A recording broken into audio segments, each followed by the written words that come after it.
우리가 교회를 보면 역사를 볼 수가 있습니다. 그래서 이 교회사와 세계사는 맥을 같이 해요. 교회가 오직 하나님의 복음을 가지고 이 전도 사명을 감당할 때 세상의 악은 무너지고 세상이 태평하게 되는 그런 역사가 진행이 되고, 교회가 복음을 놓치고 타락하게 되고 부패될 때 세상은 흑암으로 뒤덮인 역사가 진행되는 것을 우리는 역사를 통해 보게 됩니다. 제가 이 카자흐스탄 이 알마티에 가보니까 거기는 소비에트 연합이었어요. 지금은 분리됐지만은 그러다 보니까 러시아 정교회가 많아요. 십자가가 이렇게 세워진 교회를 보면 거의 러시아 정교회입니다. 제가 이 교회를 딱 들어가 보니까 그 러시아와 그 중앙아시아, 소비에트 연합이었죠. 그 러시아의 영향을 입는 그 연합국의 그 역사가 딱 보이더라고요. 이 러시아를 비롯해서 중앙아시아에는 제대로 복음이 증거되지 않았구나. 이걸 보게 되겠더라니까요. 그 교회를 보면서 그래서 이 공산주의에게 교회가 결국 잡히게 됐구나. 그런 것을 이렇게 보게 됐습니다. 저 전라도 신안에 가면 증도라는 섬이 있어요. 전에는 거기 하나의 섬이었지만 지금은 이게 도로가 나 있어서, 다리가 나 있어서 많은 사람들이 찾는 곳입니다. 저도 이제 우리 집사람하고 이렇게 한 2번 정도 이렇게 가봤거든요. 근데 마을이 굉장히 조용하고 분위기가 굉장히 편안한 그런 느낌이 들어요. 그래서 그 증도를 슬로우 시티라고 이렇게 또 명을 하죠. 굉장히 깨끗한 그런 시골 마을입니다. 근데 그 증도라는 섬은 굉장히 기독교적으로 역사적인 그런 섬입니다. 그 문중경 전도사라고 이 여자분이 이 복음을 받은 거예요. 그러면서 이분이 그 고무신을 신고요, 이 전도를 하게 된 것입니다. 그때는 뭐 신안에 많은 그런 섬들이 있잖아요. 뭐 배를 타고 다니면서 복음을 전하고 교회를 세운 거예요. 근데 신안의 그 섬들, 그곳에 세운 교회가 100개 교회를 세웠어요. 증도라는 그 섬에만 11개 교회를 세웠습니다. 근데 이분이 이제 50년대 6.25 사변 때 공산주의에게 이 총에 맞아서 순교를 당했죠. 거기 가보면 그 문중경 그 전도사님 순교 기념관이 있습니다. 여러분이 기회되면 한번 가보면 좋겠지만은 그분의 그 순교 정신을 기리는 그런 기념관이 세워져 있습니다. 근데 이분은 이렇게 전도하다가 교회를 세우고 순교를 당했지만 그분이 세운 교회를 통해서 우리 기독교계에 이름만 대도 아는 그런 이만신 목사님, 김중곤 목사님이 그 교회를 통해 이 나왔거든요. 그런 귀중한 목회자들이, 우리 기독교계의 중요한 지도자들이 그 문중경 그 전도사님이 세운 교회를 통해서 배출되게 된 것입니다. 그래서 이 증도라는 그 섬도 기독교율이 90%가 넘어요. 거의 거의 다 이 교회를 다니고 예수를 믿는 그런 마을이었습니다. 오늘 본문에 라오디게아 교회가 나옵니다. 우리가 지금 소아시아 7교회에 대해서 쭉 우리가 살펴보는 가운데 오늘 마지막 이 교회가 바로 라오디게아 교회죠. 이 교회의 특징은 칭찬이 없어요. 그리고 예수님의 책망만 있는 그런 교회입니다. 그래서 오늘 19절에도 보니까 내가 사랑하는 자를 책망하며 징계하노니 그랬거든요. 주님의 그 책망과 징계는 사람이 하는 징계와 책망과 다릅니다. 바로 사랑의 책망입니다. 그 죄에서 돌이키게 하기 위해서, 진정한 복음을 회복하기 위해서 하나님께서 내리시는 책망이요 징계인 것입니다. 하나님이 이스라엘 백성을 징계할 때도 마찬가지죠. 하나님이 이스라엘 백성에게 혹독한 매를 들었거든요. 그런데 그게 미워서 이 내리는 징계가 아니었다는 말이죠. 그 이스라엘 백성을 정말 돌이키게 하기 위해서, 여호와의 신앙을 다시 회복하기 위해서, 깨닫고 돌아오게 하기 위해서 하시는 그런 징계의 성격인 줄 믿습니다. 성도에게도 마찬가지예요. 성도에게도 그런 징계가 있거든요. 하나님의 책망이 있거든요. 때로는 하나님 우리를 징계를 내리십니다. 우리 주변에 그런 사람 많잖아요. 저 신학교 가보니까 어떤 신학생은 어릴 때부터 신앙교육을 잘 받고 그리고 신학교에 온 그런 모범생이 있는가 하면 뭐 이렇게 보니까 모태 신앙이고 또 목사님 자녀인데 삐뚤어져 가지고 그래가지고는요 이 사업하다가 망해가지고 온 사람도 있고 또 어떤 사람은 이 교통사고 나가지고 천부의 의지 없어서 두 손 들고 옵니다. 이렇게 오는 사람들, 팔도에서 오는 그 신학생들이 사연이 구구절절해요 보니까.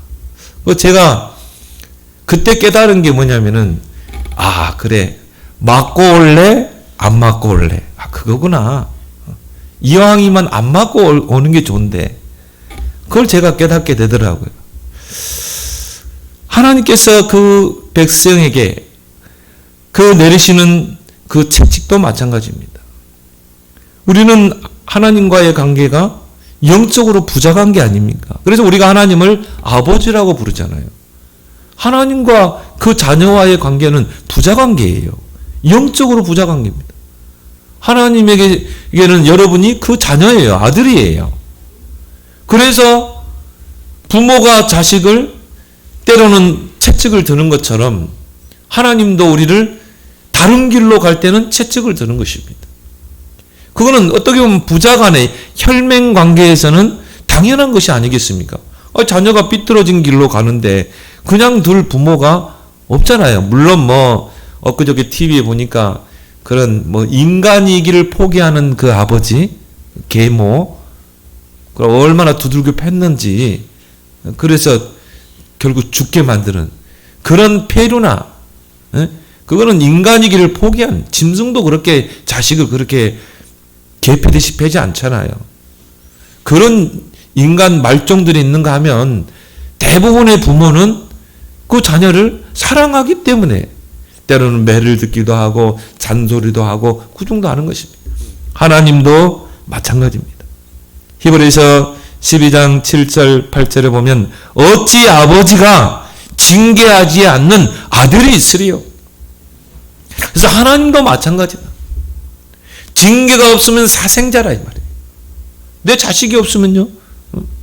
그렇게 미워하기도 하지만은 내 자식이기 때문에 사랑의 매를 드는 것입니다. 그건 어떻게 보면 당연한 그런 관계이겠죠. 로마서 욥기서 5장 17절에 보면 하나님께 징계를 받는 자는 복이 있나니 하나님은 아프시게 하시다가 싸매시며 상하게 하시다가 그의 손으로 고치시나니 너는 전능자의 징계를 업신여기지 말라. 하나님은 때로 매를 들어서 우리를 아프게 하지만 또 어떻게 해요? 다시 품어주시는 하나님입니다. 여러분이 때로는 자녀에게 매를 들지만요. 품어줘야 돼요. 나중에는. 엄마가 너를 얼마나 사랑하는지. 하나님도 똑같습니다. 아프게 하시다가 싸매시고 상하게 하시다가 그의 손으로 고치시나니 이게 하나님의 사랑의 징계인 줄 믿습니다. 오늘 하나님께서 예수 그리스도께서 라오디게아 교회를 책망하십니다. 내가 너희를 책망하고 징계하노니 근데 그 앞에 뭐라고 나왔어요? 내가 사랑하는 자를 하나님께서 사랑하는 그 자녀에게 하나님이 채찍을 드시는 것입니다. 오늘 본문 라오디게아 교회 보낸 서신에서 우리는 예수 그리스도를 어떻게 소개하고 있는가 우리는 좀 살펴볼 필요가 있습니다. 첫 번째로 하나님의 창조의 근본이신 예수 그리스도를 소개하고 있습니다. 오늘 14절에 라오디게아 교회 사자에게 편지하라. 아멘이시요 충성되고 참된 증인이시요 하나님의 창조의 근본이신 이가 이르시되. 자, 예수 그리스도를 네 가지로 설명했죠. 아멘, 충성, 참된 증인, 하나님의 창조의 근본. 아멘이란 말은 뭡니까? 진실로 진실로 그렇게 될 줄 믿습니다. 그거거든요. 그 말은 뭐죠? 예수 그리스도는 아멘이시란 말이죠. 예수 그리스도에게는 참만 있고 거짓은 없다. 예수 그리스도 자체가 진실하신 분이시다. 그리고 충성되시고 예수 그리스도는 죄인들을 구원하기 위해서 하나님의 그 말씀에 100% 충성하시고 십자가에 자기 자신을 희생시키신 것입니다. 그게 충성이죠. 그런 충성을 통해 저와 여러분들이 구원을 받게 된 것입니다. 충성이시여. 참된 증인이시여. 그 말은 뭡니까? 구원의 증인. 우리 예수 그리스도를 통해서만 우리가 제사함 받고 구원받잖아요. 참된 증인이시여. 하나님의 창조의 근본이시다. 하나님의 창조의 시작이다. 처음이다. 이런 뜻이 있습니다. 그래서 예수 그리스도는 창조주라는 것입니다. 모든 만물의 으뜸이 되신다는 것입니다. 골로새 1장 16절 18절에 모든 만물이 그에게서 창조되었고 그로 말미암고 그를 위하여 창조되었나니 이는 친히 만물의 으뜸이 되려 하십니다. 이 우주 만물을 창조하신 분, 이 우주 만물을 지금도 섭리하신 그분, 그리고 역사를 주관하시는 그분. 그래서 우리가 올해를 2023년 그러죠. 2023년의 기점이 뭡니까? 예수님이 이 땅에 구원자로 오신 그날. 그 날을 기점으로 2023년이었단 말이에요. 이거는요, 전 세계가 다 공통으로 그걸 인정해요. 그 말은 뭘 말합니까? 예수 그리스도는 역사의 주인공이시라는 거죠. 예수 그리스도가 들어간 그 나라는 하나님 축복했어요. 예수 그리스도의 언약을 붙잡은 그 가문을 하나님 축복했어요. 아브라함의 가문을 축복했잖아요. 너는 복의 근원이 됐지라. 여러분 때문에 여러분 가문과 후대들이 복을 받을 줄 믿습니다. 복의 근원이란 말은 복의 시작이랍니다. 여러분이 복의 시작입니다. 여러분 때문에 여러분 후대들이 축복받게 되어 있어요. 여러분의 가문이 축복받을 줄 믿습니다. 역사의 주관자이시다. 더 중요한 것은 뭡니까? 구원의 창조자이시다 이 말이에요. 구원의 창조자요 구원의 창시자가 예수 그리스도인 것입니다. 예수 그리스도께서 자신의 그 피로 구원을 완성하셨어요. 십자가에서 구원을 완성하셨어요. 다 이루었다. 구원을 창조하신 것입니다. 구원을 완성하신 분이에요. 그래서 고린도후서 5장 17절에 그리스도 안에 있는 자는 새로운 피조물이라. 이전 것은 지나갔으니 보라 새 것이 되었다. 여러분은 예수 그리스도 안에서 새로운 피조물이 된 줄 믿습니다. 전에는 우리가 마귀에게 종노를 하고 마귀에게 소속된 마귀의 자녀였는데 이제 우리는 그리스도 안에서 새로운 피조물, 하나님의 자녀. 전에는 우상 숭배하고 점치고 굿하고 그렇게 세상 풍속을 따라 살았는데 이제는 하나님을 경배하고 하나님 앞에 나와서 예배드리고 하나님께 기도해서 응답받는 새로운 피조물인 줄 믿습니다. 그래서 이전 것은 지나갔다. 내가 과거에 어떻게 살았다. 이제 과거는 청산해야 돼요. 이제 새 것이 되었노라. 이제 새로운 피조물이 된 것입니다. 우리를 새로운 피조물로 재창조하신 줄 믿습니다. 여러분이 이래봬도요, 새로운 창조물이라니까요. 그리스도 안에서 이제 새로운 창조물이 됐어요. 하나님을 나의 아버지로 섬길 수 있는, 하나님 앞에 나아갈 수 있는, 하나님께 기도할 수 있는, 그리고 여러분요, 천국 백성입니다. 이미 천국의 생명책에 이름이 기록된 신분이에요. 새로운 피조물입니다. 같이 직장에서 일하지만은 새로운 피조물이라니까요. 구원의 창시자다. 그 재창조의 목적이 뭡니까? 왜 하나님이 나를 새로운 피조물로 재창조하셨습니까? 에베소서 2장 10절에 우리는 그가 만드신 바라 그리스도 예수 안에서 선한 일을 위하여 지으심을 받은 자네. 왜 하나님이 나를 구원했어요? 왜 우리를 그리스도 안에서 새로운 피조물로 재창조했습니까? 선한 일을 위하여. 그 하나님의 선한 일이 뭡니까? 바로 영혼 구원인 줄 믿습니다. 영혼 구원을 위해서 하나님이 여러분을 재창조한 것입니다. 그 선한 일, 영혼을 구원하는 일에 우리를 부르신 거예요. 얼마나 감사합니까? 여러분이 그 받은 그 복음, 그 은혜의 복음을 다른 사람에게 전달하는 것, 이게 하나님이 볼 때 선이에요. 선한 일입니다. 세상 사람들이 말하는 선의 기준과 다릅니다. 세상 사람들은요, 선한 일을 뭐라고 그럽니까? 불쌍한 사람 도와주고, 구제하고, 저 지진 일어난 튀르키예에 정말 구호 물자를 보내고, 물론 그것도 선이겠지만, 참된 선은 뭐예요? 이 영혼을 죄와 사망의 법에서 해방시켜 주는 것입니다. 예수 그리스도의 복음을 전해서 이 영혼을 죄와 흑암 권세에서 구원받도록 하는 것입니다. 영혼을 구원하는 거예요. 그것 때문에 우리를 재창조하신 줄 믿습니다. 그래서 우리에게 복음을 주셨어요. 우리에게 복음을 맡기셨습니다. 그 복음의 핵심이 예수가 그리스도다, 이런 것입니다. 전도의 내용이 뭡니까? 길게 설명할 필요 없어요. 예수가 그리스도이십니다. 바로 사단의 권세를 깨뜨린 왕이십니다. 모든 죄에서 해방시키실 제사장입니다. 하나님 떠난 자에게 하나님 만나는 참 선지자입니다. 그래서 예수 그리스도를 구원자로 믿고 영접할 때 하나님의 자녀로 바뀝니다. 그게 전도예요. 왜? 많은 사람들이요, 예수가 그리스도라는 이 복음을 들어보지를 못했어요. 그래서 여러분들에게 그 선한 일을 통해서 예수가 그리스도이심을 전하라는 것입니다. 이것 때문에 여러분을 재창조하신 줄 믿습니다.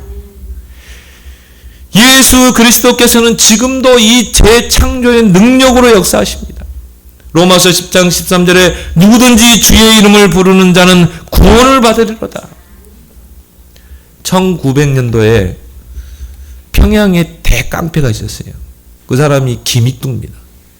이 사람이 그 아버지가 좀 돈이 많았어요. 근데 이 아버지가 얼마나 선한 사람이냐면은 그 재산을 가지고 어려운 사람 도와주고 구제하고 그렇게 착하게 사신 분이에요.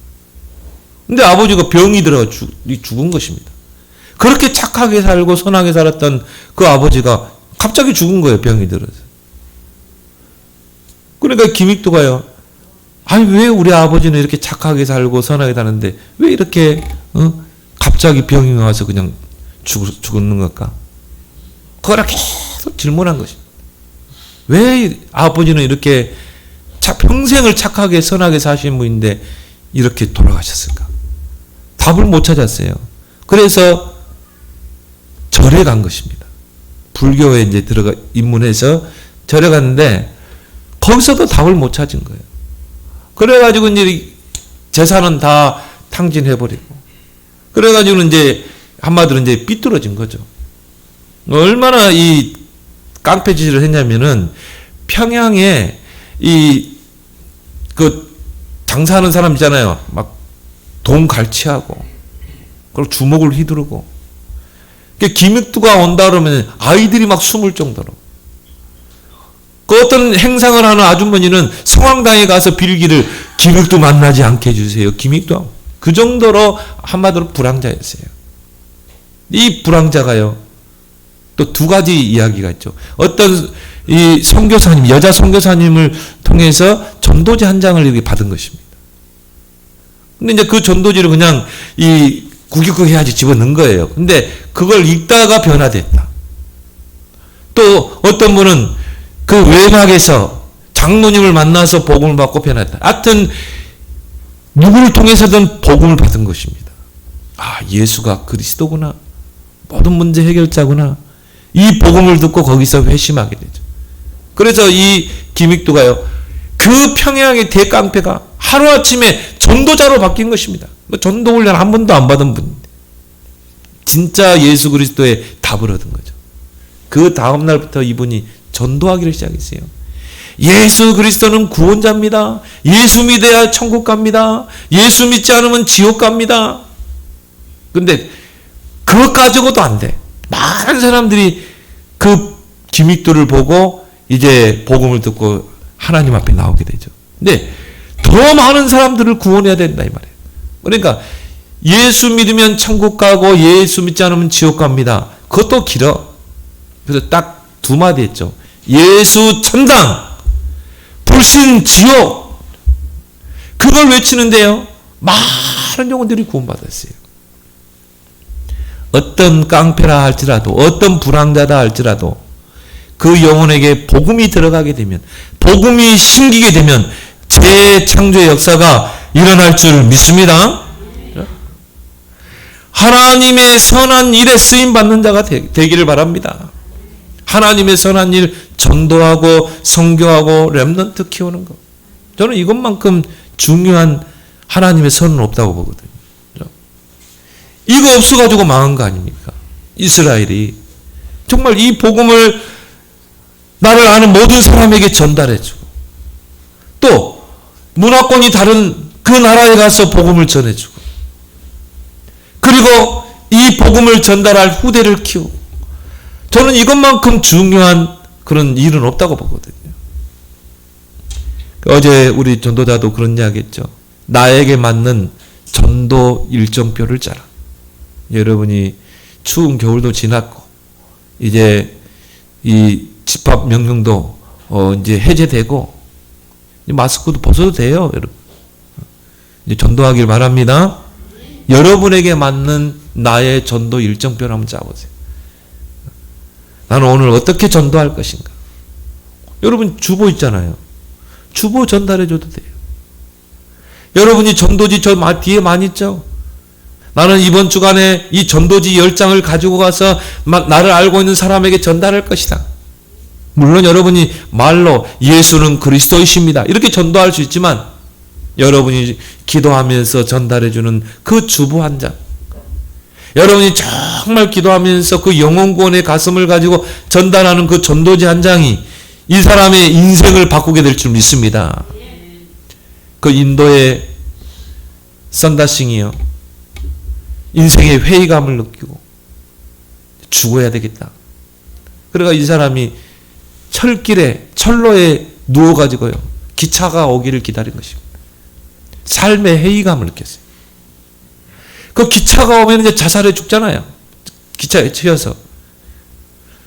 그리고 철로에 누워있는데 바람이 쉬 부면서 종이 한 장이 얼굴에 딱 부딪힌 것입니다.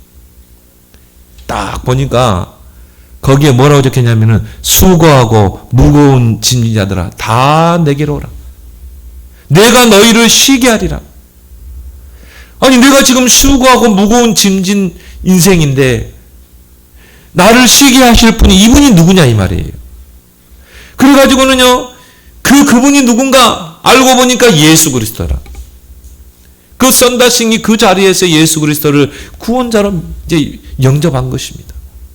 그리고 선다싱이요 그 탁발을 하면서 히말라야 산맥을 오르락 내리락 하면서요 이 마을마다 복음을 전했어요. 그래서 인도의 성자라고 그러죠. 선다싱. 여러분이 전달하는 그 전도지 한 장이 이 사람의 생을 바꾸게 될 줄 믿습니다. 여러분이 기도하고 전달할 때 거기에 성령이 역사하는 것입니다.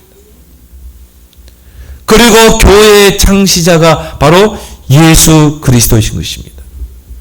예수 그리스도의 보배로운 피로 세운 게 바로 교회예요. 그래서는 교회는요 절대 무너질 수가 없어요.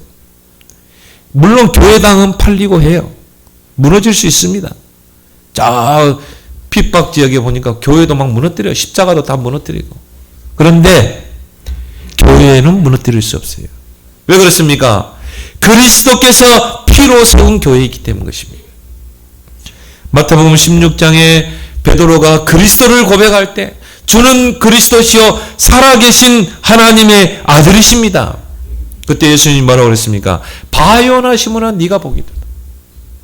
너의 반석 위에 내가 교회를 세우겠다. 오늘 보니까 내가 내 교회를 칭히 세우겠다. 주님이 세운 교회를 무너뜨릴 수 있습니까? 절대 무너뜨릴 수 없습니다. 음부의 권세가 너를 해치 못할 것이다.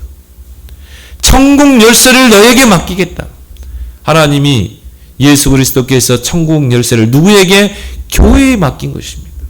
저와 여러분이 교회예요. 우리가 모이는 이 모임이 교회입니다.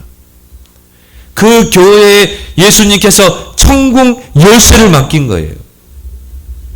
근데 기준이 뭡니까? 네가 땅에서 매면 하늘에서도 매이고 땅에서 풀면 하늘에서도 풀리리라. 모든 것을 매고 풀 수 있는 그 열쇠를 누구에게 줬어요? 교회에 주신 것입니다. 그래서 교회가 중요한 거예요. 저는 일본 교회사하고 한국 교회사를 보면서요. 야, 우리보다 먼저 교회가 들어왔어요. 일본에는 먼저 선교사들이 들어왔습니다. 근데 일본 교회는 처참하게 무너져 버렸거든요. 일본 교회 복음화율은 0.18%밖에 안 됩니다. 그리고 800만 귀신이 있습니다. 여러분 일본 가정에 가보면요. 곳곳에 귀신들이 있어요. 여기는 무슨 신, 부엌신, 800만 귀신을 섬기는 곳이 일본이라니까요. 그 일본 교회사를 보니까 일본이 한때 충추 전국 시대가 있었어요. 그때가 가장 혼란스러운 시대였죠. 무사들이 이 정권을 잡고 서로 싸우던 시대입니다. 그때 이 춘추 전국 시대에 교회에 대한 대박해가 일어났어요. 막 교회에서 막 박해가 일어나고 저 우상 앞에 천황 그 신사 앞에 절하고 그러고 나서 예배드리라는 거죠. 많은 일본 교회가 그 무사들의 칼 앞에 다 손들었어요. 배신한 것입니다. 엔토 스사쿠의 그 침묵이라는 책에 보니까 하나님이 일본 교회에 대해서 침묵해 버린 거죠. 여러분 제일 무서운 게 뭔 줄 아세요? 하나님의 침묵입니다. 기도에도 하나님이 침묵해 버려요. 하나님 그 기도를 듣지 않아요. 일본 교회가 하나님을 배신해 버립니다. 결국은 800만 귀신의 일본 교회는 잡힌 것입니다. 근데 한국 교회는요, 참 하나님이 이 한국 교회를 마지막 시대에 쓰시기 위해서 그 일제가 우리나라를 강탈하고 침략하고 교회에 들이닥쳐가지고 저 일본 천황을 섬기는 신사 앞에 가서 절하고 예배드리라는 것입니다. 그러면 교회를 폐쇄시킨다는 거예요. 목사들을 위협했어요. 그래가지고는 교회 문에 일본 순사가 총 들고 있었다니까요. 그래서 예배가 11시, 오전 예배가 11시 예배인데 신사 앞에 가서 일제가 곳곳에 신사 세웠죠? 우리나라. 신사 앞에, 종로에 있는 신사 앞에 가서 절하고 와서 예배드리라는 것입니다. 근데 장로교에서 그걸 가결했어요. 근데 몇 명의 깨어있는 소수의 목사님들, 특히 주기철 목사님이나 이런 분들은요, 생명 걸고 신사 참배 거부한 것입니다. 그럼 죽이겠다. 일사가고 나는 순교의 피를 흘리겠다. 그렇게 해서 주기철 목사님이 순교를 당했잖아요. 몇 분의 그 지도자들이, 목회자들이 순교를 당했다. 그 순교의 피로 한국 교회는 일어난 줄 믿습니다. 교회를 무너뜨릴 수가 없습니다. 교회가 타락할 때 시대는 타락했어요. 교회가 복음을 깨어있을 때 시대의 흑암이 무너져 있었던 것입니다. 교회의 창시자가 바로 예수 그리스도다. 그래서 우리는 교회를 섬기고 또 교회에 헌신하는 줄 믿습니다. 두 번째로 우리가 기억할 것은 뭡니까? 무사 안일의 신앙에서 우리는 벗어나야 됩니다. 오늘 17절에 내가 말하기를 나는 부자라 부요하여 부족한 것이 없다라. 나는 부자야. 우리 교회는 부자 교회. 우리 교회는 부요하고 나는 부족함이 없어. 또 성도들 중에 돼요. 그래 나는 부유해. 나는 부자야. 나는 부족함이 없어. 무사 안일의 신앙에서 벗어나라. 그래서 무사 안일이란 말이 그 사전에 보니까 아무런 일이나 탈 없이 편안하고 한가로운 상태나 상황, 또 그런 상태를 계속 유지하려고 하는 태도나 사고방식, 이게 무사 안일한, 어떻게 보면 나태함과 같은 단어이겠죠. 라오디게아 교회가 바로 무사 안일주의가 고착화된 교회인 것입니다. 그 무사 안일이 고착화된 교회의 특징이 있습니다. 몇 가지 특징. 첫 번째가 뭡니까? 미지근한 신앙이에요. 오늘 예수님이 책망하시죠? 15절에 내가 내 행위를 하노니 내가 차지도 아니하고 뜨겁지도 아니하도다. 내가 차든지 뜨겁든지 하기를 원하노라. 네가 이같이 미지근하여 뜨겁지도 아니하고 차지도 아니하니 내 입에서 너를 토하여 버리라.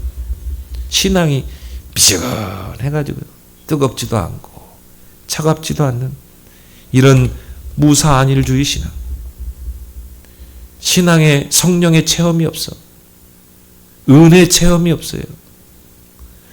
그러니 신앙 성장이 이루어지지 않죠. 여러분이 막 성령 충만, 은혜 충만, 이래야 신앙이 성장해요. 근데 미지근해가지고요.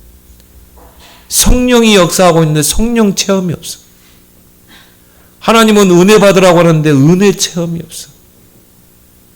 신앙 성장이 안 돼. 교회는 오래 다녔는데. 그래서 특히 모태신앙이 이런 신앙이 많죠. 미지근한 신앙. 그래서 오죽하면 모태신앙을 못된 신앙이라고 하겠습니까? 미지근해요. 차지도 않고 뜨겁지도 않는 신앙. 두 번째 무사안일이 고착화된 신앙의 특징이 뭡니까? 편리주의를 추구합니다. 오늘 17절에 아까 읽었죠. 나는 부자야. 나는 부유하여 부족한 것이 없어. 그래서 이런 신앙은요, 위험을 감수하려고 하지 않습니다. 이래서 교회가 성전 건축한다. 나는요, 어떤 분은 집을 팔더라니까요. 그 김정택 장로 있죠. 그 강서를 지금 예원교회잖아요. 집을 팔더라고요. 아파트 팔아서 올세로 가더라고요. 근데 이런 사람들이 위험 감수를 하지 않습니다. 특히 돈 많은 사람들이 절대 앞에 나서려고 하지 않습니다. 헌신과 봉사 귀찮습니다. 직분 부담이고. 이런 사람 특징이 뭡니까? 나는 직분 아직 안 됐어요. 사도행 6장 보니까 중기자 세우는데 믿음 충만, 성령 충만, 지혜 충만한데 목사님 나는 아직 믿음도 성령도 지혜도 충만하지 않아요. 그럼 편리주의로 신앙생활 하려고 합니다. 여러분 완벽해서 세워지는 직분이 있습니까? 그죠? 목사도 완벽한 사람을 기름 부음 세웁니까? 그러지 않습니다. 부족하지만 하나님이 세우는 것입니다. 세워놓으면 하나님이 만들어 가시는 거예요. 직분도 마찬가지입니다. 중직도 마찬가지예요. 그 성경에 믿음 충만, 성령 충만, 지혜 충만. 나는 중직, 자격이 안 되네? 자격이 돼서 중직된 사람 있습니까? 없어요. 하나님이 세워 가시는 것입니다. 하나님이 깨닫게 하시고, 오늘 그 재직 수련회 있죠. 이런 수련회 참석해서, 재직이 이런 역할을 하는구나. 이렇게 교회를 세우는 역할을 직분자들이 하는구나. 깨달아지고, 그리고 세워져 가는 것입니다. 그리고 적당히 세상과 타협합니다. 편리주의를 추구합니다. 또 종교적인 신앙 형태를 갖습니다. 신앙생활이 형식적이고 외식적이고 기계적입니다. 그래서 예수님이 가장 책망했던 게 그거예요. 바리새인들. 형식적이죠. 외식적이죠. 기계적인 신앙. 매너리즘에 빠져버린 것이죠. 보세요. 성령 체험 없지. 은혜는 안 되지. 교회는 떠날 수 없지. 막상 내가 직분자인데 교회는 떠날 수 없지. 그러니까 그냥 형식적인 신앙생활. 그냥 기계적인 신앙생활. 오늘 교회 주일이니까 교회 가고. 그런 교회들 많습니다. 무사한 일에 빠진 신앙 많습니다. 그게 고착화됐다니까요. 영화는 어둡지. 오늘 17절 하반절에 보니까요. 안약을 17절 하반절에 보니까 내 공고한 것과 가련한 것과 가난한 것과 눈먼 것과 벌거벗은 것을 알지 못하노다. 자기 스스로는 나는 신앙생활 잘하고 있어. 나는 직분 잘 감당하고 있어. 봐, 나 주일 되면 꼬박꼬박 교회 가고. 나 잘하고 있는데 주님이 볼 때는 뭐예요? 가련한 자요. 공고한 자요. 영적으로는 가난한 자요. 눈이 멀어 있는 자요. 영적인 것을 보지 못해. 또 벌거벗은 수치를 당하고 있는 자예요. 오늘 16절에 말씀하고 있습니다. 내 입에서 너를 토하여 버리리라. 예수님이 보실 때는요. 역겨운 신앙 형태인 것입니다.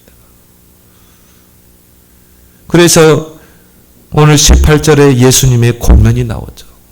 세 가지 권면이 나옵니다. 내게서 불로 연단한 금을 사서 부요하게 하고 흰옷을 사서 입어 벌거벗은 수치를 보이지 않게 하고 안약을 사서 눈에 발라 보게 하라. 세 가지 권면을 했다니까. 자, 내게서 불로 연단한 금을 사라. 그래서 영적으로 부요한 자가 되라.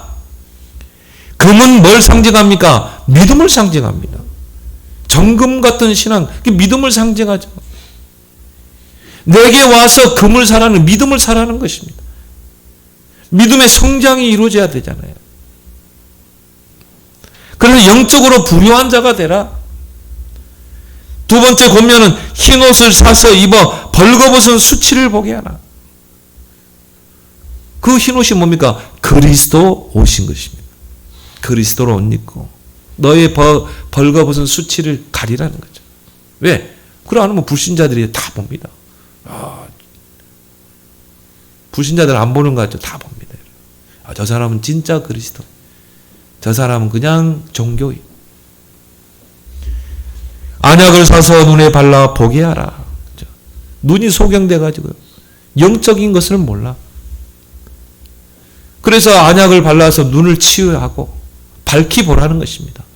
시대를 보면서 야, 이 그리스도가 아니면 안 되는구나. 이 복음이 아니면 안 되는구나.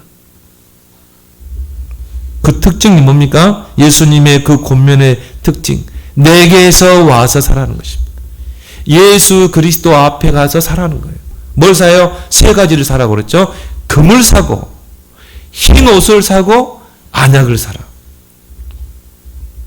예수님에게서만 살 수 있는 세 가지입니다. 믿음은 예수 그리스도 앞에 나와야 돼요. 신앙생활 오래 한다고 믿음이 세워집니까? 아니죠. 예수 그리스도를 정확하게 알아야 돼요. 풍성히 알아야 돼요. 그리스도로 담이 나야 돼요. 아, 예수가 정말 그리스도구나. 왕, 제사장, 선지자, 모든 문제 해결자구나. 그때 믿음이 내게 주어지는 것입니다. 내게 와서 흰옷을 사라. 흰옷은 뭘 상징합니까? 구원을 상징합니다. 그렇죠? 그리스도로 옷 입어라. 그게 구원 아닙니까? 구원을 사라는 것입니다. 안약을 사라. 안약을 사서 이 영적인 사실을 보라는 것입니다. 영적 세계를 보라는 것입니다.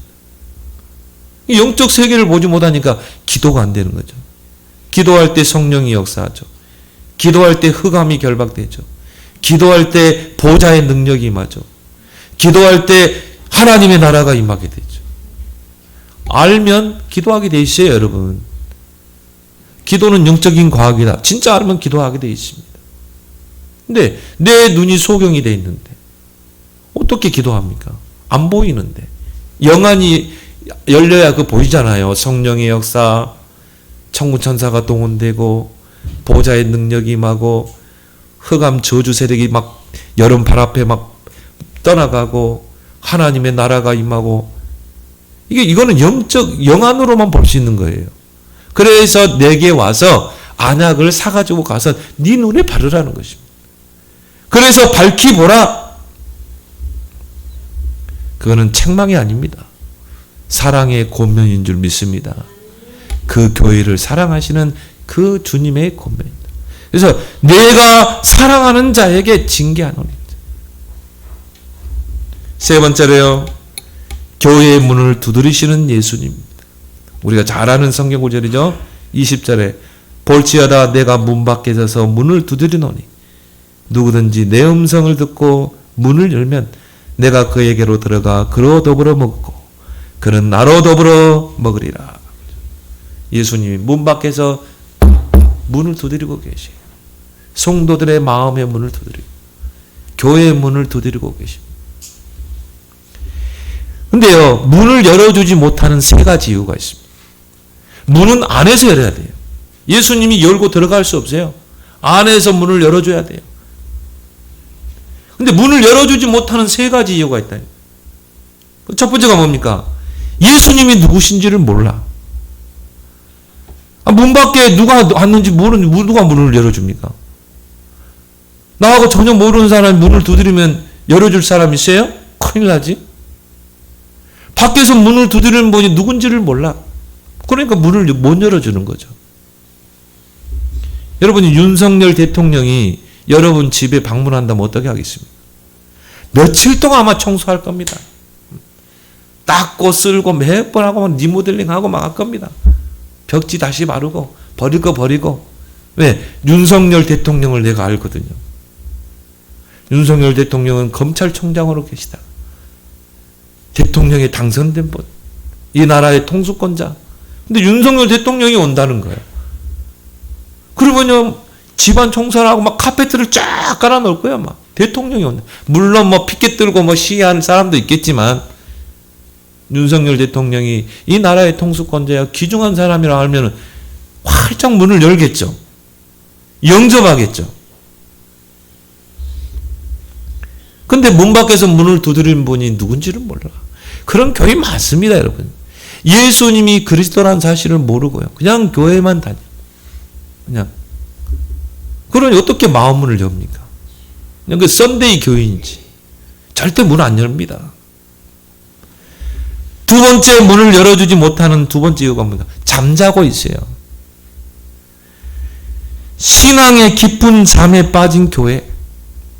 신앙의 깊은 잠에 빠진 성도. 문을 두드려도 그 두드리는 소리를 못 듣는 거예요. 로마서 13장 17절에 11절에 너희가 이 시기를 알거니와 자다가 깰 때가 벌써 되었나니.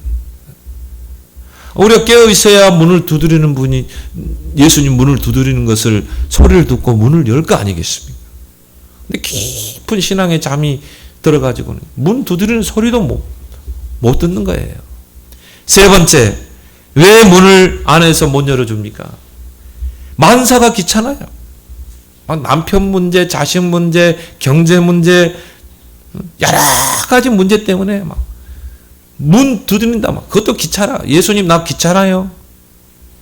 나 문 열어주기 싫고 귀찮아요. 만사가 귀찮은 거라. 이런 사람들은 특징이 무거운 짐을 나홀로 지고 이렇게 사는 인생들이 많습니다. 오늘 내 음성을 듣고 문을 열면 그랬거든요. 내가 그에게로 들어가 그러죠. 그걸 우리는 다른 말로 영접이라고 그러죠. 문을 열면 우리가 문을 열어야 주님이 들어갈 거 아닙니까?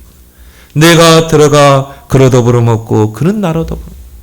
그래서 영접에는 두 가지 의미의 영접이 있습니다. 첫 번째는 뭡니까? 구원으로서의 영접이 있습니다. 이거는 이례적이에요. 단회적입니다. 여러분이 예수 그리스도의 복음을 듣고 야, 예수가 그리스도구나. 내가 이 예수 그리스도를 구원자로 믿고 내 마음속에 내가 내 삶 속에 내 영혼에 내가 구원자로 영접하는 것입니다.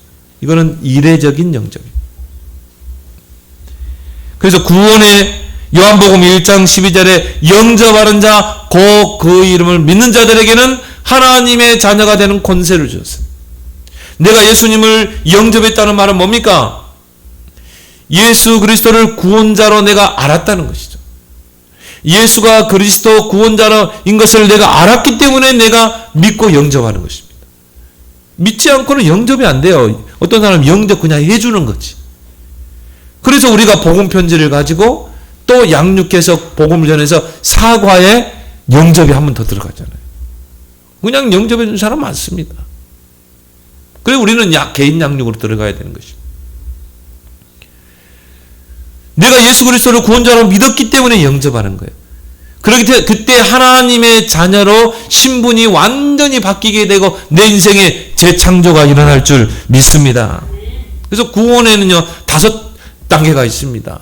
이거는 단계적이 아니라 일시적이에요. 아는 단계, 믿는 단계, 영접 단계, 그 다음에 시인하는 단계, 그리고 나타내는 단계.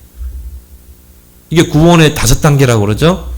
그게 단계적이 아니라 일시적으로 일어나는 거예요. 자, 예수 그리스도를 내가 알았어요. 누군가 나에게 예수 그리스도의 복음을 전해줬어요. 내가 예수 그리스도가 예수가 그리스도구나, 구원자구나 알았어요. 근데 믿었어요. 그 믿음도 하나님이 주셔서 믿는 것입니다. 믿는 단계. 믿었으면 어떻게 합니까? 영접해야죠. 영접 단계. 어떻게 영접합니까? 시인하잖아요. 너희가 마음으로 믿어 의에 이르고 입으로 시인하여 구원하느냐. 예수 그리스도 입으로 시인하면서 내가 영접하는 것입니다. 그래서 영접해서 내가 하나님 자녀 되면 그걸 끝납니까? 나타내는 단계까지 가야지 그게 구원의 단계라고. 이제 내가 그리스도 증인이 되는 것입니다. 나는 이제 그리스도를 증거하는 증인으로 사는 것입니다.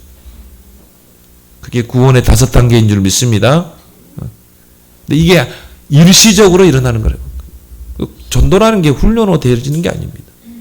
진짜 여러분이 예수 그리스도 알고 이분이 나의 구원자구나. 진짜 영접했으면요.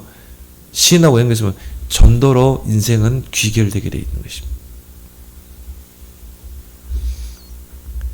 그 예수님을 영접할 때 성령이 여러분 안에 영원토록 내주하시는 줄 믿습니다. 구원으로서의 영접. 두 번째는요, 생활 속에서, 삶 속에서의 영접. 오늘 이 20절은 이 구원으로서의 영접이라는 이 송구로도 쓰지만은 내 삶 속에서, 생활 속에서 이제 예수님을 끊임없이 영접하는 것입니다. 주님, 오늘도 주님이 내 마음속에 찾아와 주세요. 내 인생의 주인이 되어 주세요. 그 생활 속에서, 삶 속에서의 영접은 반복적이 돼야 되는 것입니다. 그래서 내가 그에게로 들어가 그와 더불어 먹고 그는 나로 더불어 먹으리라. 그걸 뭐라 하죠? 한 상에 참여하는 것입니다. 주님은 나로 더불어 먹고 나는 주님으로 더불어 먹고, 그걸 보고 우리는 뭐라 그러죠? 동거생활이라고. 주님과 매일 동거하는 삶, 주님과 매일 동행하는 삶. 그거는요 수시로 영접해야 돼요. 이런 24시 주님과 동거, 24 주님과 동행하는 그런 승리하는 신앙이 되길 바랍니다. 그래서 이기는 그에게는 내가 내 보좌에 함께 앉게 하여 주기를, 내가 이기고 아버지 보좌에 함께 앉는 것과 같이 하리라. 그래서 여러분들이 오늘 이 라오디게아 교회를 통해서 왜 주님이 또 이거를 정경 속에 넣겠습니까? 말세 시대에 사는 교회와 저와 여러분들에게 교훈으로 주신 말씀인 줄 믿습니다. 하나님 아버지 은혜를 고맙고 감사합니다. 오늘 라오디게아 교회를 통해서 예수 그리스도는 창조의 근본이심을 우리에게 알리시고 우리를 그리스도 안에서 재창조하신 주님이 이제 모든 무사 안일의 신앙에서 벗어나라고 우리를 권면하고 있는데, 이제 정말 날마다 주님과 동행하는 삶을 통해서 이 그리스도의 증인의 삶을 사는 그런 성도들이 다 되게 주옵소서. 예수님의 이름으로 기도드리옵나이다. 아멘.